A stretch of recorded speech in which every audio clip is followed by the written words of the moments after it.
It was a cold January night in 2008 when 19-year-old Brianna Denison stepped out into the Reno darkness and never came home. A vibrant college student with dreams as bright as her smile, Brianna had been visiting friends during winter break. Her mother, Marie, waited by the phone that night, expecting to hear her daughter's voice.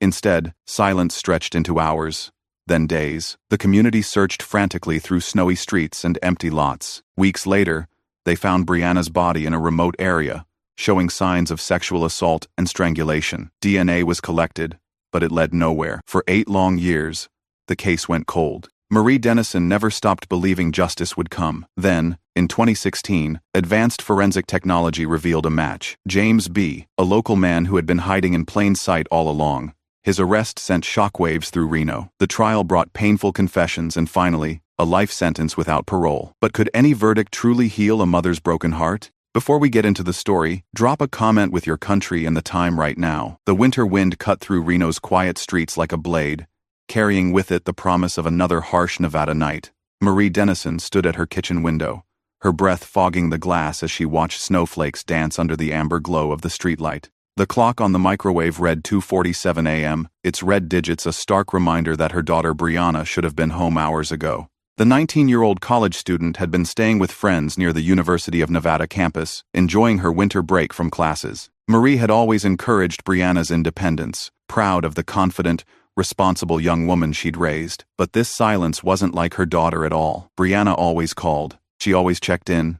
She always said goodnight. Marie's hands trembled as she dialed Brianna's phone for the 7th time in the past hour. The familiar chirp of the ringtone gave way to her daughter's cheerful voicemail message. "Hi, you've reached Brianna. I can't come to the phone right now, but leave me a message, and I'll call you back as soon as I can. Love you." That voice, so full of life and promise, now felt like a ghost echoing through the receiver. Marie ended the call without leaving another message. Her kitchen table was already covered with the detritus of worry, cold coffee, tissues, and the phone she'd been clutching like a lifeline. The first pale rays of dawn crept across the Sierra Nevada mountains, casting long shadows through Marie's living room. She hadn't slept, couldn't sleep. The maternal instinct that had guided her through 19 years of raising Brianna alone screamed that something was terribly wrong. At 6:30 a.m., she made the call she'd been dreading. "Reno Police Department, how can I help you? My daughter is missing," Marie said, her voice breaking on the words she'd never imagined having to speak. "Her name is Brianna Denison. She's 19 years old, and she didn't come home last night." Detective Sarah Mitchell arrived at Marie's modest ranch-style home within an hour, her 20 years of experience evident in the way she asked careful, probing questions without making promises she couldn't keep. She was a compact woman with graying hair and kind eyes that had seen too much tragedy, but she treated each case with the same dedication she'd brought to her first day on the force. "Tell me about last night," Detective Mitchell said, settling into the worn armchair in Marie's living room. The walls were covered with family photos spanning Brianna's life, her first steps, birthday parties, high school graduation, and most recently, her 19th birthday celebration just 3 months earlier. In every picture, Brianna's smile lit up the frame. Marie recounted the evening in painstaking detail, as if speaking the words carefully enough might somehow change the outcome. Brianna had been staying with friends near the university campus, a group of girls she'd known since high school. They'd planned a quiet night in movies, popcorn, girl talk about the upcoming spring semester. Around midnight, Brianna had texted about stepping outside for some fresh air and a short walk with friends. "She's always been responsible," Marie said, her voice barely above a whisper. "She knows I worry. She always calls if she's going to be late." Detective Mitchell nodded, making notes in her weathered notebook.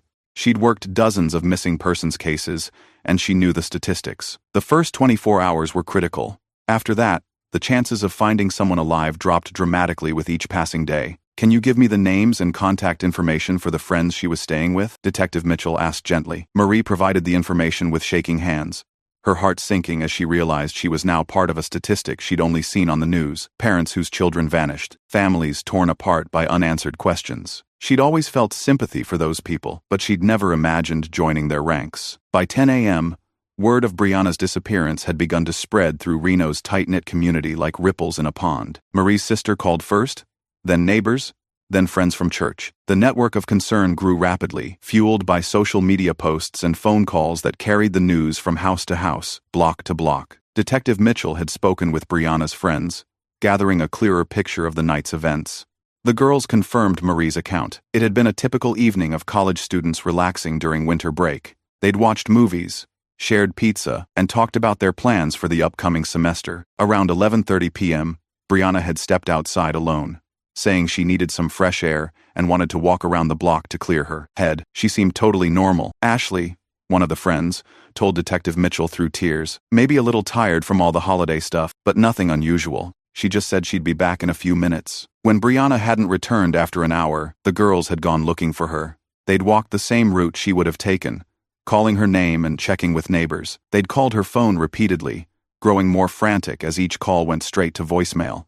By 2 a.m., they'd called Marie, hoping Brianna had somehow made it home. By noon, the Reno community had mobilized with remarkable speed and organization. The local community center became an impromptu command post, with volunteers arriving in steady streams to help coordinate search efforts. Marie watched in amazement as hundreds of people she'd never met, neighbors, church groups, college students, complete strangers who'd heard about Brianna on social media, gathered to look for her daughter. Sarah Chen, a local teacher and mother of two, had taken charge of organizing the volunteer search parties. She'd dealt with missing children before in her role as a school administrator, and she understood the importance of systematic, coordinated efforts. "We're going to find her," Sarah told Marie, grasping her hands firmly. "This community doesn't give up on its own." The volunteers were divided into teams, each assigned specific areas to search. They combed through Idlewild Park, where college students often went to study or jog. They checked abandoned buildings and construction sites near the university. They walked the Truckee River paths,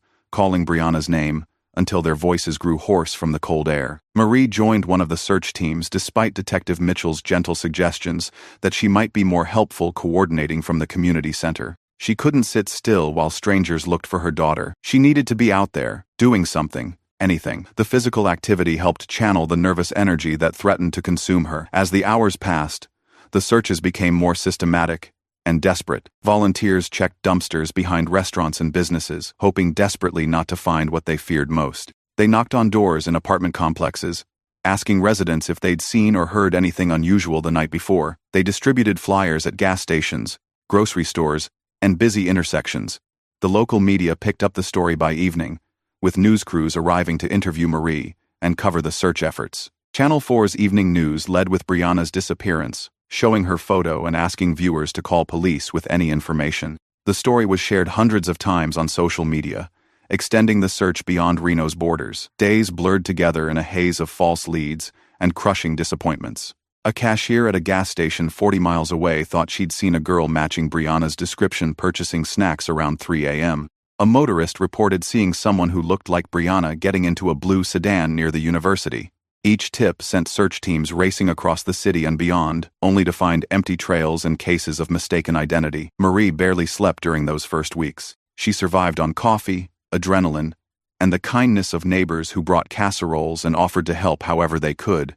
She stood vigil in Brianna's bedroom, touching the clothes still hanging in the closet, the textbooks stacked neatly on the desk for spring semester classes that now seemed impossibly far away. Brianna had been planning to major in criminal justice with a focus on victim advocacy. She'd been inspired by stories of investigators who solved cold cases and helped families find closure. She wanted to be someone who brought peace to people in their darkest moments. The bitter irony of her disappearance wasn't lost on Marie, who found herself praying to a God she sometimes doubted for the very kind of miracle her daughter had hoped to provide others. Detective Mitchell worked around the clock, following every lead no matter how remote or unlikely. She interviewed Brianna's friends multiple times, searching for any detail that might have been overlooked. She reviewed security footage from businesses near the university, looking for any sign of Brianna or unusual activity on the night she disappeared. She checked with local hospitals, shelters, and even the morgue, hoping for answers while dreading what she might find. The investigation revealed a troubling lack of physical evidence. There were no witnesses to Brianna's disappearance,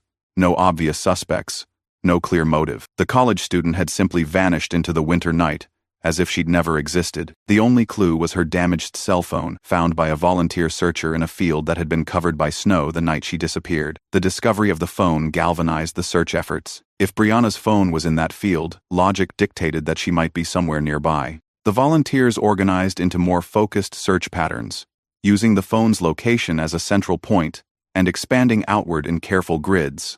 They checked every building, every ravine, every potential hiding place within a 5-mile radius. Marie joined these more intensive searches, driven by a desperate need to find her daughter.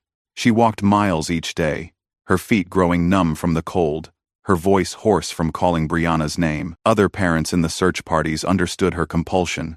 They'd do the same thing if it were their child. They were doing the same thing because it could be their child. The volunteers developed a strong sense of camaraderie during those long, cold days of searching. They shared coffee from thermoses, offered encouragement when hope flagged, and took turns supporting Marie when the weight of uncertainty became too much to bear. Many would later say that participating in the search for Brianna Denison changed their perspective on community, compassion, and the importance of looking out for one another. The call came on a gray February afternoon, exactly 3 weeks after Brianna's disappearance. A hiker, exploring the remote areas near Washoe Lake, about 20 miles south of Reno, had discovered a body. Marie's legs gave out when Detective Mitchell delivered the news over the phone. She collapsed onto her kitchen floor, the receiver still pressed to her ear, while the world tilted sideways and refused to right itself again.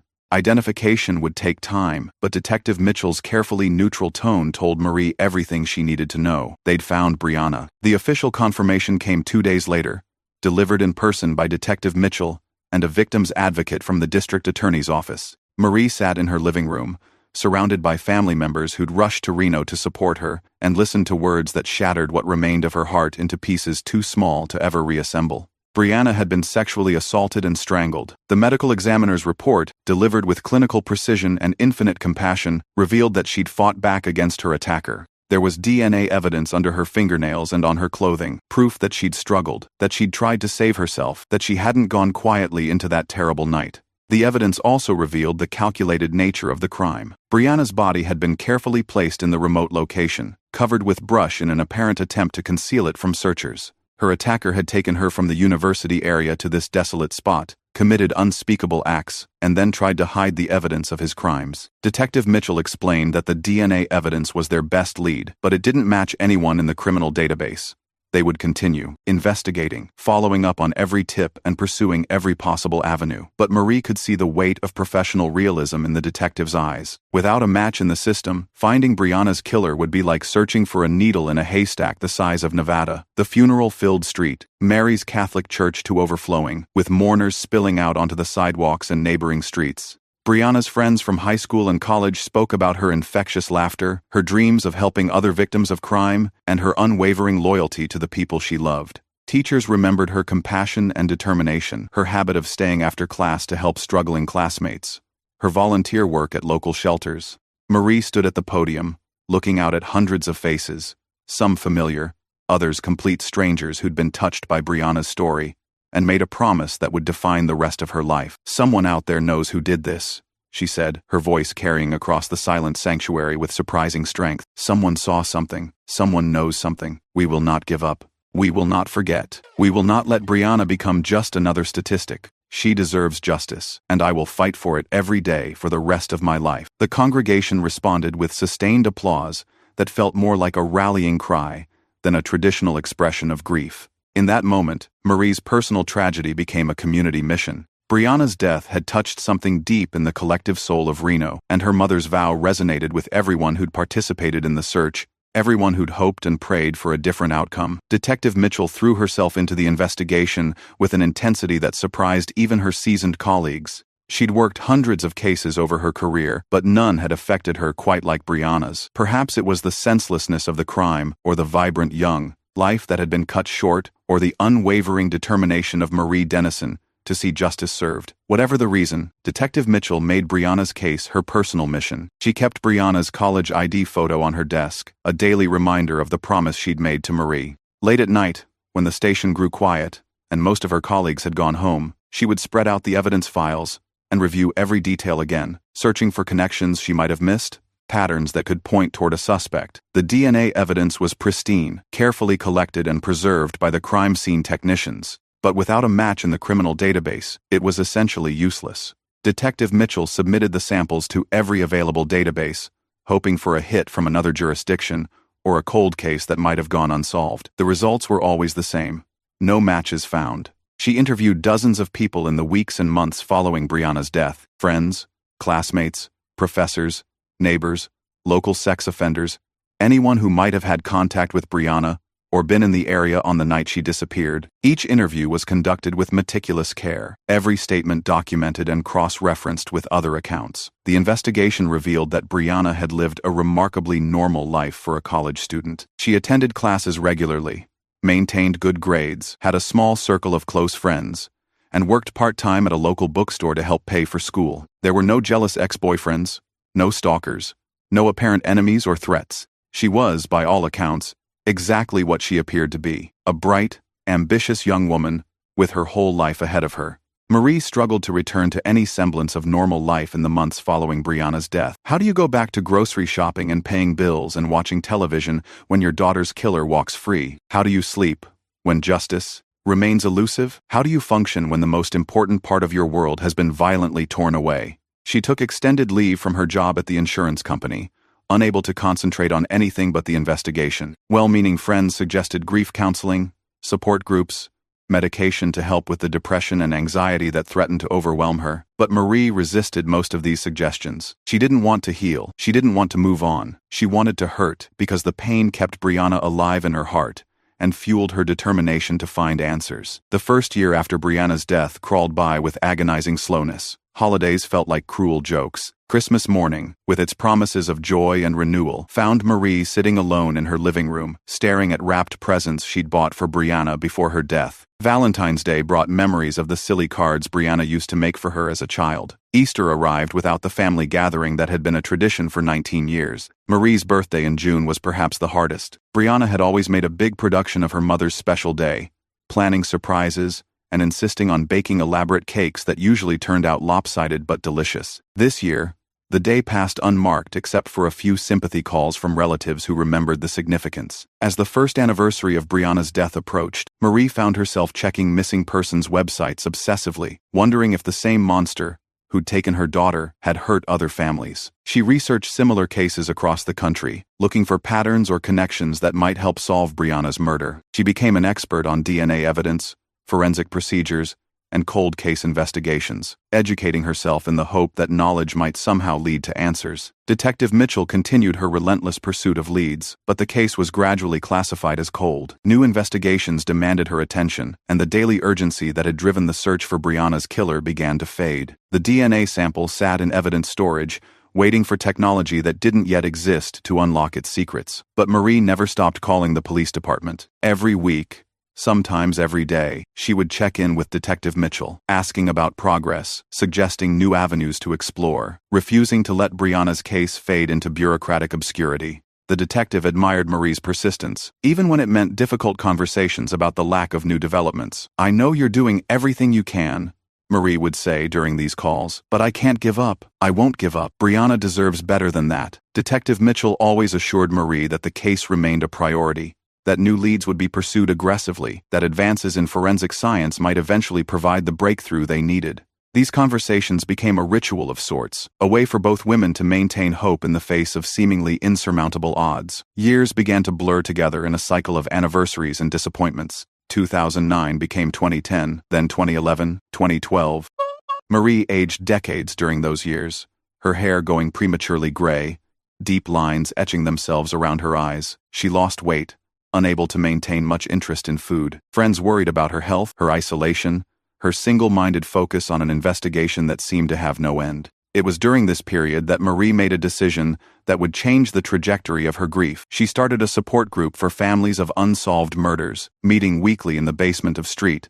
Mark's Methodist Church. The group began with just 3 families, but word spread through the networks of tragedy that connect people who've experienced similar losses. The support group meetings became a lifeline for Marie and the other participants. There was something powerfully healing about sharing their stories with people who truly understood the unique torture of loving someone whose killer remained free. They talked about the exhaustion of hope repeatedly deferred, the frustration of dealing with overwhelmed law enforcement agencies, the way friends and family members gradually stopped asking about the investigation. Detective Mitchell attended the meetings when her schedule allowed, offering updates on active cases and providing resources for families navigating the criminal justice system. She never made promises she couldn't keep, but she always listened with genuine compassion and professional dedication. Her presence at the meetings helped bridge the gap between grieving families and law enforcement, fostering understanding and cooperation. In 2015, everything changed.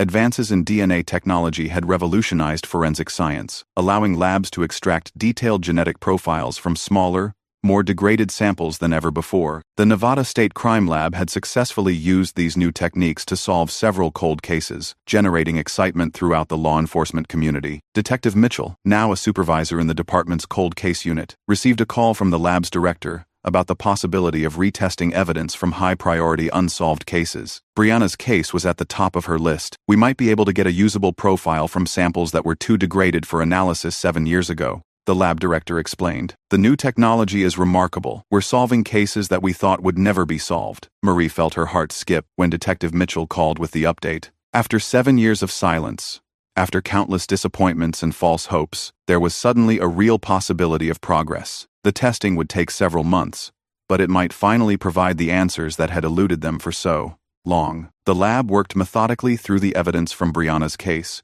using cutting-edge technology to extract every possible piece of genetic information from the samples. The new techniques could identify DNA profiles from evidence that would have been considered useless under older methods. When the results came back in early 2016, they revealed something that would change everything. The DNA sample from Brianna's case showed a clear, unambiguous match to someone in the criminal database, James Biella. The name meant nothing to Detective Mitchell initially, but a quick computer search revealed his profile. He was a 38-year-old registered sex offender who had been living in the Reno area at the time of Brianna's murder. He'd been arrested on unrelated charges in 2010, and his DNA had been collected and entered into the database then. For 6 years, his genetic profile had been sitting in the system, waiting for the right case to match. For 6 years, while Marie Denison grieved and searched for answers, while Detective Mitchell pursued dead leads and cold trails, the identity of Brianna's killer had been hiding in plain sight in a computer database. Detective Mitchell stared at the DNA report in disbelief, reading the technical language again and again to make sure she understood its implications. After 8 years of investigation,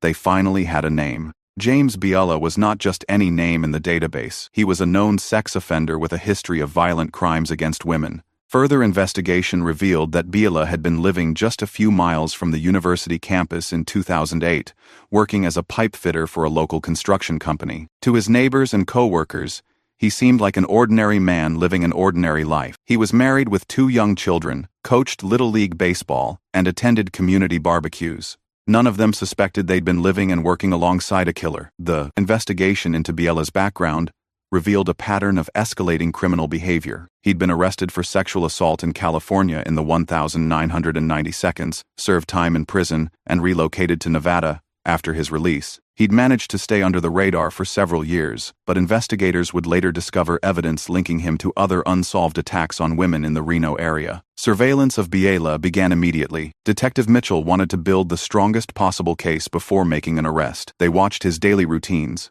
documented his associates, and gathered additional evidence that might support the DNA findings. The investigation revealed that Biella had changed jobs several times since 2008, moving from construction to warehouse work to long-haul trucking. The arrest was planned for maximum impact and safety. Biella had a history of violence, and investigators weren't taking any chances. A SWAT team surrounded his house at dawn on November 19, 2016, exactly 8 years and 10 months after Brianna's disappearance. The sound of splintering wood and shouted commands shattered the quiet suburban morning. Biella was pulled from his bed in handcuffs, still wearing pajamas, while his wife screamed and his children cried in terror. The neighbors gathered in their bathrobes and slippers, shocked to discover that the man who'd lived among them for years was accused of murder. Marie Denison was at the police station when they brought Biella in for processing. She'd waited 8 years to see her daughter's killer, but when the moment finally came, she felt only a strange emptiness. He looked so ordinary, so unremarkable. How could someone so normal appearing have destroyed so many lives? How could such evil hide behind such a mundane facade? The news of Biella's arrest spread through Reno like wildfire, generating intense media coverage and community discussion. Marie's phone rang constantly as reporters sought interviews about her reaction to the breakthrough. The story was picked up by national news outlets, highlighting both the tragedy of Brianna's death and the power of advancing forensic science to solve cold cases. The community that had searched for Brianna 8 years earlier now struggled to process the revelation that they'd been living alongside her killer all this time. Biella had shopped in their grocery stores, attended their children's school events, and participated in neighborhood activities while carrying the secret of his horrific crime. Biela was charged with first-degree murder, kidnapping, and sexual assault. The district attorney announced that the state would seek the death penalty, citing the particularly heinous nature of the crime and Biela's history of violence against women. He was held without bail while awaiting trial, housed in protective custody due to the high-profile nature of the case. The months leading up to the trial were emotionally exhausting for Marie and her family. They had to relive the details of Brianna's death as prosecutors prepared their case, reviewing evidence, and preparing for testimony that would put their private grief on public display. Marie met regularly with the prosecuting attorneys,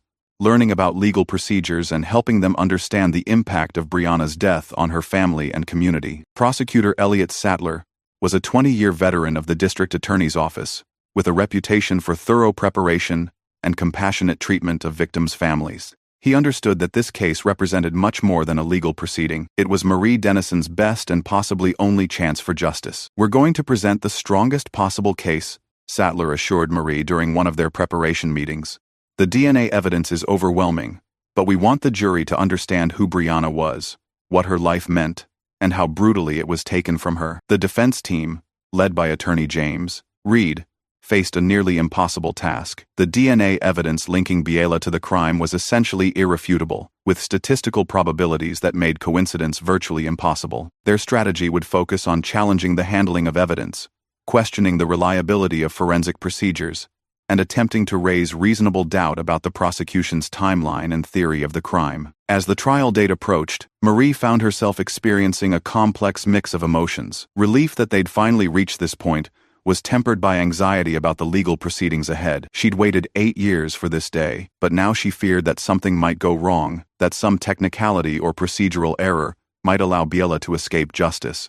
The trial began on a cold Monday morning in January 2017, almost exactly 9 years after Brianna's disappearance. The courthouse was packed with reporters, family members, and community supporters who'd followed the case since its beginning. Marie sat in the front row, clutching a small framed photo of Brianna, and surrounded by relatives who'd traveled to Reno to support her through the proceedings. Jury selection took 3 days, as attorneys on both sides questioned potential jurors about their ability to remain impartial, despite the extensive media coverage of the case. Many prospective jurors had to be dismissed because they'd followed the story closely or participated in the original search efforts. Eventually, 12 jurors and 4 alternates were selected, representing a cross-section of the community that would ultimately decide Biela's fate. Prosecutor Sattler's opening statement was methodical and powerful, laying out the timeline of events and the evidence that would prove Biela's guilt beyond a reasonable doubt. He described Brianna as a typical college student whose life was cut short by a predator who'd been hiding in their community for years. Brianna Denison was 19 years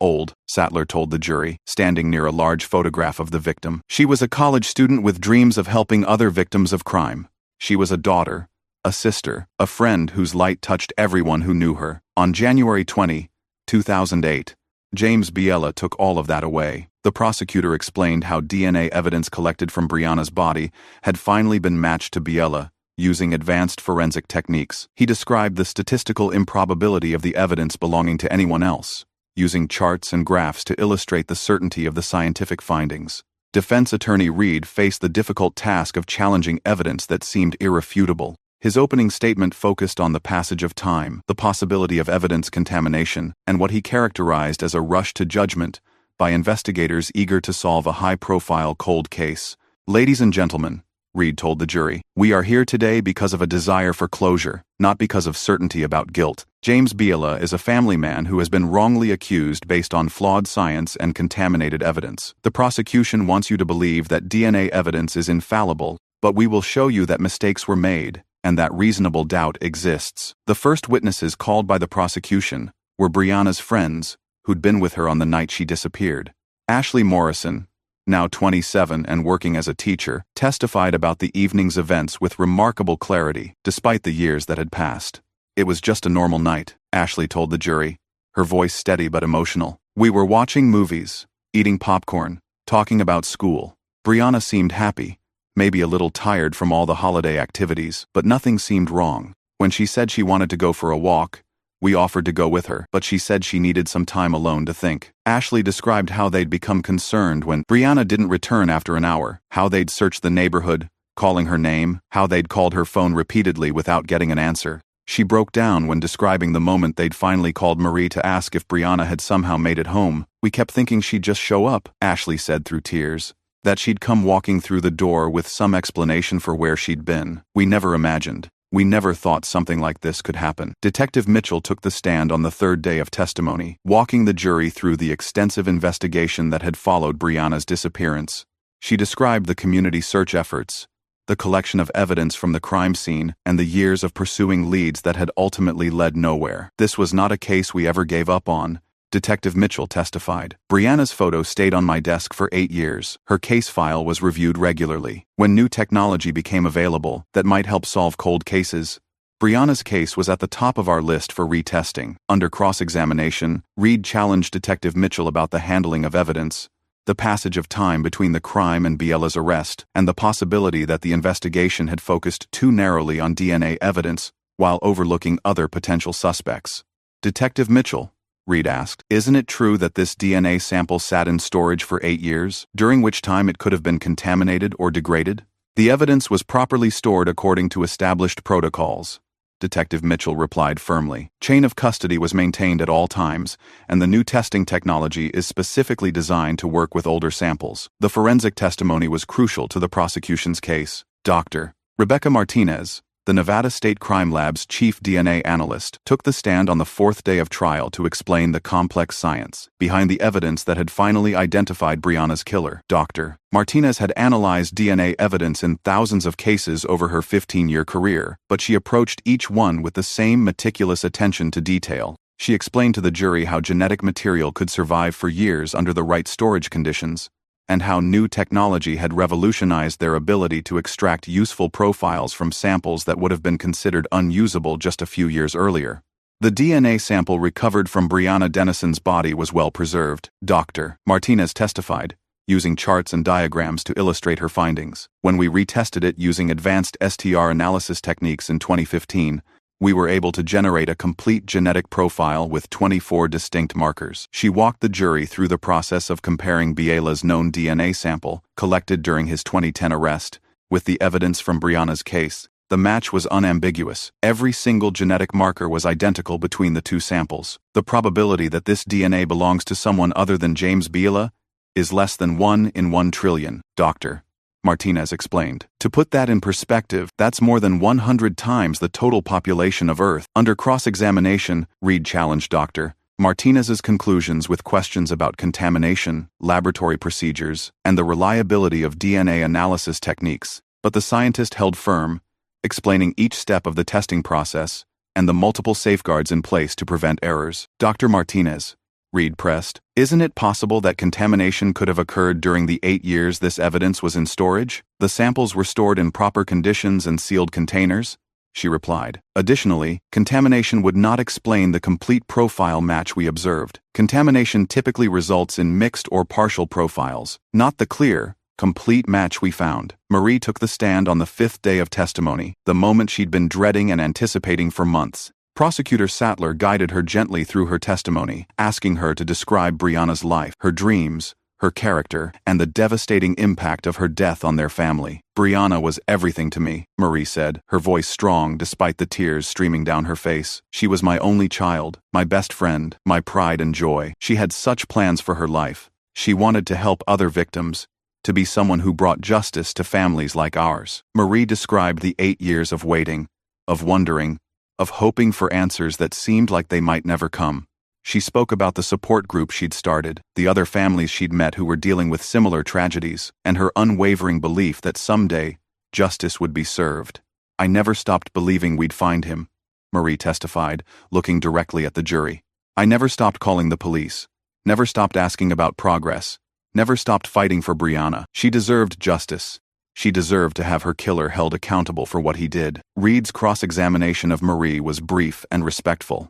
He knew that attacking a grieving mother would only alienate the jury and damage his client's case. Instead, he gently questioned her about the passage of time and whether her memory of events might have been affected by years of grief and speculation. "Mrs. Denison," Reed said softly, "I can't imagine the pain you've endured. But isn't it possible that after all these years, your desire for closure might be influencing your certainty about these events? My daughter is dead, Marie replied, her voice cutting through the courtroom's silence. No amount of time changes that fact. No amount of grief changes what happened to her. I remember every detail of that night because it was the night my world ended. The prosecution's case seemed overwhelming, but Reed continued to challenge the evidence methodically. He called his own DNA expert, Dr. William Harper, who testified about the potential for contamination and the limitations of forensic science. DNA evidence is powerful, Dr. Harper acknowledged, but it's not infallible. Laboratory errors, contamination, and statistical misinterpretation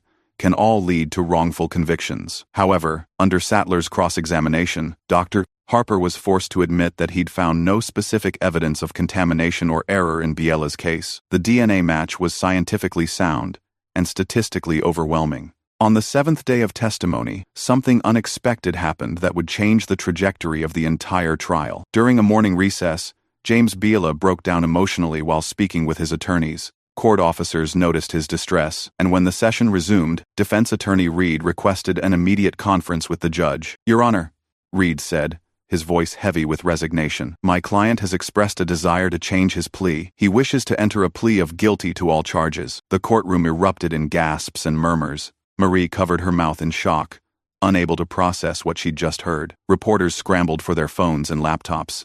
Judge David Humka gavelled for order. As the full implications of Reed's announcement sank in, Biella was brought forward to the defendant's table, where he sat with his head in his hands.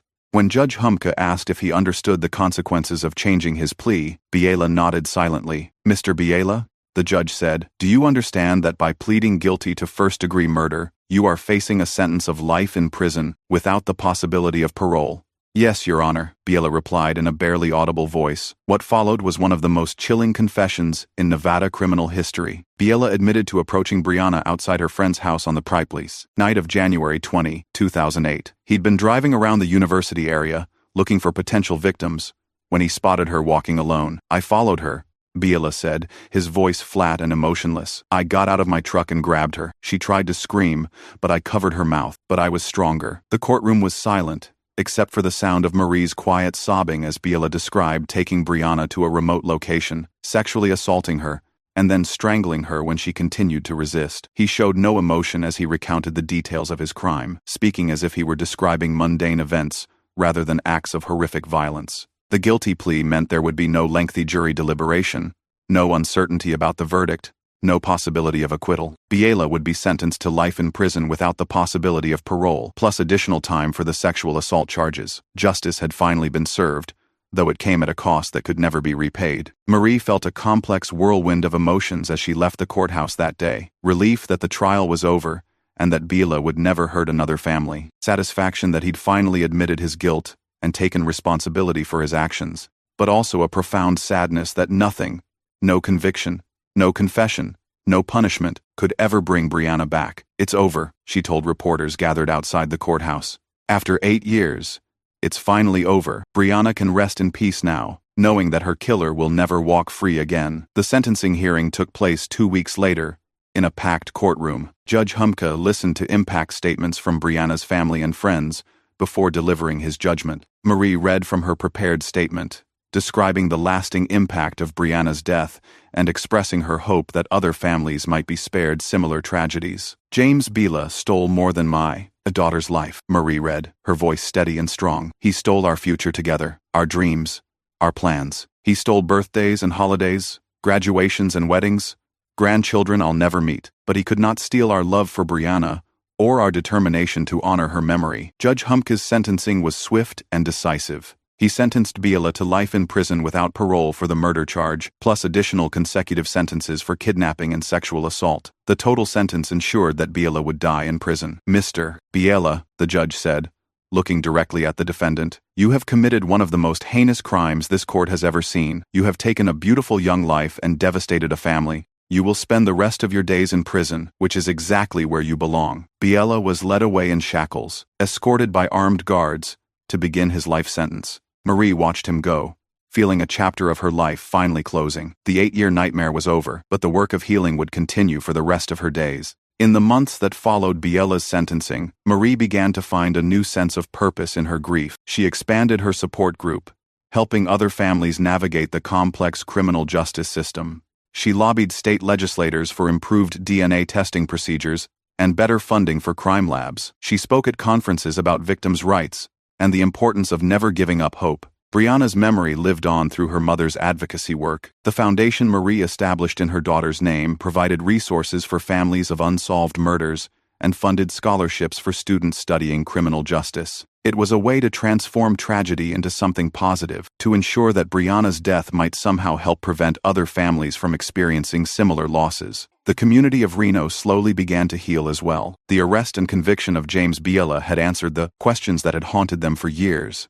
They could finally move forward, knowing that justice had been served and that Brianna's killer would never hurt anyone else. Detective Mitchell returned to her regular caseload with a sense of closure she'd rarely experienced in her career. She kept Brianna's photo on her desk, but now it served as a reminder of justice served rather than justice sought. Solving Brianna's case remained one of her proudest professional achievements, proof that persistence and advancing technology could overcome even the most challenging cold cases. The success of Brianna's case led to increased funding for the Nevada State Crime Lab and the retesting of evidence in dozens of other cold cases. Several additional murders were solved using similar DNA techniques, bringing closure to families who'd waited years for answers. Brianna's case had become a model for how advancing forensic science could breathe new life into seemingly hopeless investigations. Marie established herself as a respected advocate for victims' rights, traveling across the country to speak at conferences and training sessions. She shared her story with law enforcement officers, prosecutors, and victim advocates, emphasizing the importance of treating each case with compassion and dedication. Every victim deserves what Brianna got, Marie would tell her audiences. Every family deserves investigators who won't give up, prosecutors who will fight for justice, and a community that will support them through the darkest time of their lives. The foundation's first scholarship recipient was a young woman named Sarah Chen, who had lost her brother to violence 3 years earlier. She planned to become a victim's advocate, inspired by Brianna's story and Marie's example. It felt like Brianna's dream of helping other victims was living on through the next generation. Years passed, and the acute pain of loss gradually softened into a more manageable ache. Marie would never fully heal from losing her daughter, but she'd found ways to channel her grief into meaningful action. She'd learned to carry her sorrow alongside moments of joy, to honor Brianna's memory while still embracing the present. The case had also advanced forensic science throughout Nevada and beyond. The successful use of advanced DNA testing in Brianna's case led to similar programs in other states, helping to solve hundreds of cold cases across the country. Technology that had once seemed like science fiction was now routinely saving lives and bringing killers to justice. Marie began making regular public appearances, sharing her story at victims' rights conferences and law enforcement training sessions. She spoke about the importance of preserving evidence, the need for adequate crime lab funding, and the crucial role that community support played in helping families survive unimaginable tragedies. Brianna would be 31 years old today, Marie said during one particularly moving speech at a national conference. She'd probably be married, maybe have children of her own.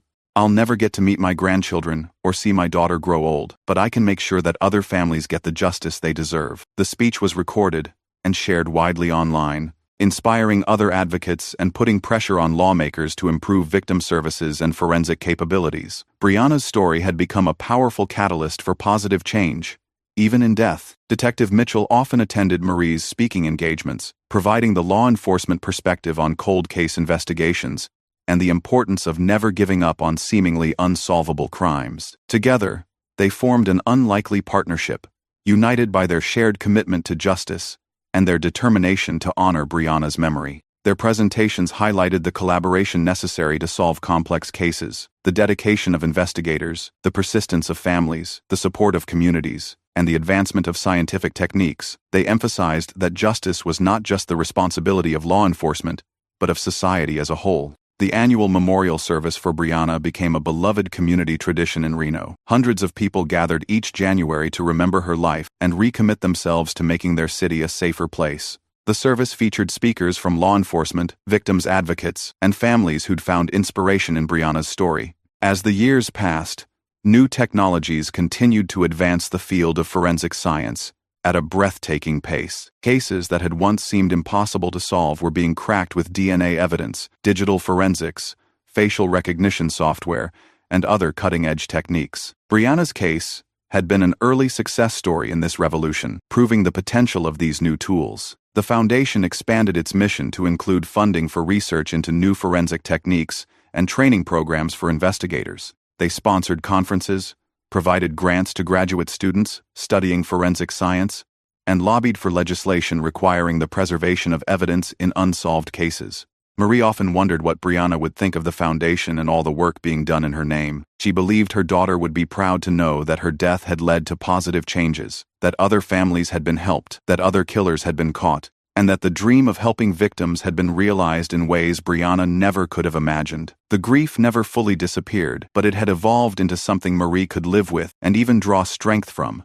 She'd learned to carry her sorrow alongside her purpose, to honor Brianna's memory while still embracing life's remaining possibilities. It was a delicate balance, but one she'd mastered through years of practice and the support of countless people who'd been touched by Brianna's story. On quiet evenings, Marie would sit in Brianna's old room, which she'd converted into a home office for the foundation. Surrounded by photos and mementos, she'd work on grant applications, victim impact statements, and advocacy letters. It felt like collaborating with her daughter on the most important work of their lives. The foundation had grown far beyond anything Marie had initially imagined. They'd helped dozens of families, funded groundbreaking scientific research, and changed laws to better protect victims' rights. What had started as a mother's quest for justice had become a nationwide movement that touched lives from coast to coast. Detective Mitchell eventually retired from the Reno Police Department, but she continued to work with the foundation as a volunteer consultant. She helped train other investigators in cold case techniques, served as a liaison between law enforcement and victim families, and provided expertise for the foundation's research initiatives. The partnership between Marie and Detective Mitchell had evolved into a deep friendship built on mutual respect and shared purpose. They'd both been changed by Brianna's case in profound ways, and they'd found strength in their continued collaboration to help others facing similar tragedies. Their work together had helped solve dozens of cold cases across the country. They'd trained hundreds of investigators, supported countless families, and advocated for legislative changes that improved the criminal justice system. Their partnership had become a model for how victims' families and law enforcement could work together effectively. James Biela remained in High Desert State Prison, serving his life sentence in protective custody. He'd been attacked by other inmates several times during his early years in prison, and now spent most of his time in solitary confinement. Marie rarely thought about him anymore, focusing instead on the positive changes that had grown from the tragedy he'd caused. The community of Reno had healed and moved forward, but they hadn't forgotten Brianna or the lessons her case had taught them. Her story was part of the city's history now, a reminder that justice sometimes takes time, but that good people never stop fighting for what's right, and that even the most heinous crimes can be solved with persistence, community support, and advancing technology. Marie's hair had gone completely silver, and lines mapped the years of sorrow and struggle on her face, but her eyes held a light that hadn't been there in the early years after Brianna's death. She'd found peace, purpose, and a way to honor her daughter's memory that made the pain bearable and even meaningful. On a warm spring evening in 2025, Marie stood in the memorial garden behind the community center, watching the sunset paint the Nevada sky in brilliant shades of orange and pink. 17 years had passed since that terrible January night when Brianna disappeared, transforming Marie's life in ways she never could have imagined. The foundation was thriving under new leadership, with Marie having stepped back from day-to-day operations while remaining involved as founding board member and chief advocate. Young professionals who'd been inspired by Brianna's story were now carrying the work forward, ensuring that the mission would continue long after Marie was gone. The memorial garden had grown lush and beautiful over the years. Brianna's favorite flowers, sunflowers, daisies, and purple irises, bloomed in carefully tended beds throughout the spring and summer. A small fountain provided a peaceful soundtrack for reflection, and benches invited visitors to sit quietly and remember their own lost loved ones. Marie thought about all the families they'd helped over the years, parents who'd found closure through advanced DNA testing, students who'd received scholarships to study criminal justice and victim advocacy, lawmakers who'd been convinced to improve victim services and forensic science funding. Each success felt like a small victory for Brianna, a way of ensuring that her death had not been in vain. The garden attracted visitors from across the country, families dealing with their own tragedies, students studying criminal justice, law enforcement officers seeking inspiration for difficult cases. It had become a place of pilgrimage for those touched by violent crime, a sanctuary where grief could be shared and hope could be renewed. Marie visited the garden regularly, sometimes alone and sometimes with other families from the support group that continued to meet weekly. She'd learned to find joy in these quiet moments, remembering Brianna's laughter and spirit, rather than focusing exclusively on the tragedy of her death. The sunset faded into twilight. As Marie prepared to head home, she paused at Brianna's memorial stone, touching the smooth granite surface that bore her daughter's name, dates, and a simple inscription: beloved daughter, friend, and inspiration. Her light continues to shine through acts of love and justice. We did it, sweetheart, Marie whispered, as she had countless times before. We found him, and we've helped so many others. You'd be so proud of what we've accomplished together. As Marie walked toward her car, she felt the familiar mixture of sadness and satisfaction that had become her constant companion. The pain of losing Brianna would never completely disappear, but it had been transformed into something meaningful and lasting. Her daughter's legacy lived on in every family helped, every case solved, every life saved. The drive home took her past the University of Nevada campus, where Brianna had been studying when her life was cut short. The campus looked different now, with new buildings, improved lighting, and enhanced security measures that had been implemented in response to safety concerns raised after Brianna's death. Even in tragedy, positive changes had emerged. Marie's house felt peaceful in the gathering darkness. She'd kept some of Brianna's belongings in her old room, but the space no longer felt like a shrine to grief. Instead, it had become a celebration of a life lived fully, if too briefly. The room now served as a quiet retreat, where Marie could read, reflect, and remember the happier times she'd shared with her daughter. Photos of Brianna at various ages covered the walls, baby pictures showing her infectious grin, school portraits capturing her growing confidence, candid shots with friends that revealed her generous spirit. Marie could look at them now without falling apart, remembering the joy captured in each image, rather than mourning what had been lost. The Foundation's latest newsletter sat on the kitchen table, filled with updates about recent successes and upcoming initiatives. A cold case in Wyoming had been solved using techniques pioneered in Brianna's investigation. A legislative victory in Colorado had improved victim services. The ripple effects of their work continued to spread across the country, touching lives in ways they were only beginning to understand.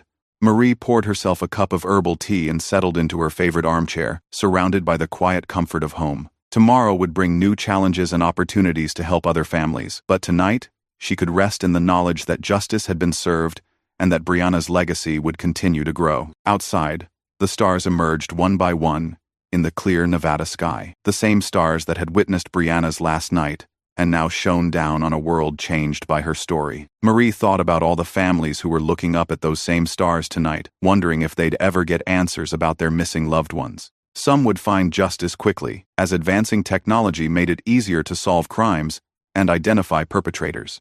Others would wait years, as she had, sustained by hope and the support of communities that refused to give up. But none would have to wait alone, thanks to the support networks and advocacy groups that had grown from Brianna's case. The support systems that had emerged from tragedy now provided comfort and resources to hundreds of families dealing with unsolved crimes. The Foundation's work would continue long after Marie was gone, ensuring that Brianna's memory lived on through acts of service and compassion that made the world a little safer, a little more just. Marie closed her eyes and remembered her daughter's voice, her laughter, her dreams of helping others find justice in their darkest hours. Those dreams had come true in ways Brianna never could have imagined. Through tragedy had come purpose. Through grief had come healing. Through one young woman's stolen life had come hope and help for countless others. The house settled into nighttime quiet as Marie finished her tea and prepared for bed. Tomorrow would mark another day in her journey of healing and advocacy. There would be more families to help, more stories to tell, more positive changes to champion in Brianna's name. But tonight, 17 years after losing her daughter, Marie Denison finally felt something she'd thought might never return: complete peace. Not the absence of pain, but the presence of purpose. Not the end of grief, but the transformation of sorrow into service that honored her daughter's memory and helped heal a broken world. In her bedroom, Marie paused before a framed photo of Brianna taken just weeks before her death. Her daughter smiled back at her, young and beautiful and full of the dreams that would live on through others. "Thank you for giving my life meaning again," Marie whispered into the quiet room. "Thank you for showing me how to turn tragedy into triumph. I love you forever, sweetheart." The room filled with the soft sound of Marie's breathing as she drifted off to sleep. In her dreams, she was young again, and Brianna was laughing in the backyard, dancing to music only she could hear. The nightmare of that January night in 2008 had finally given way to memories of love and light that would sustain Marie for whatever years remained. Justice had been served, healing had begun, and somewhere in the quiet spaces between sorrow and hope, Brianna Denison's spirit lived on, inspiring others to never give up, never stop fighting, and never stop believing that truth and justice would eventually prevail. The story of Brianna Denison had ended in tragedy, but it had also become a story of triumph. Triumph over despair, triumph over injustice, and triumph over the darkness that sometimes threatens to consume the human spirit. Through her mother's tireless advocacy and a community's unwavering support, Brianna's legacy had become one of hope, healing, and the unbreakable bonds of love that connect us all across time and space. Her name would be remembered not just as a victim of senseless violence, but as an inspiration for positive change, a catalyst for justice, and a shining example of how one life, however brief, can touch countless others and make the world a better place. In death, Brianna Denison had achieved the dream she'd held in life. She had become someone who brought comfort to victims and helped heal a broken world. One family, one case, one act of love at a time.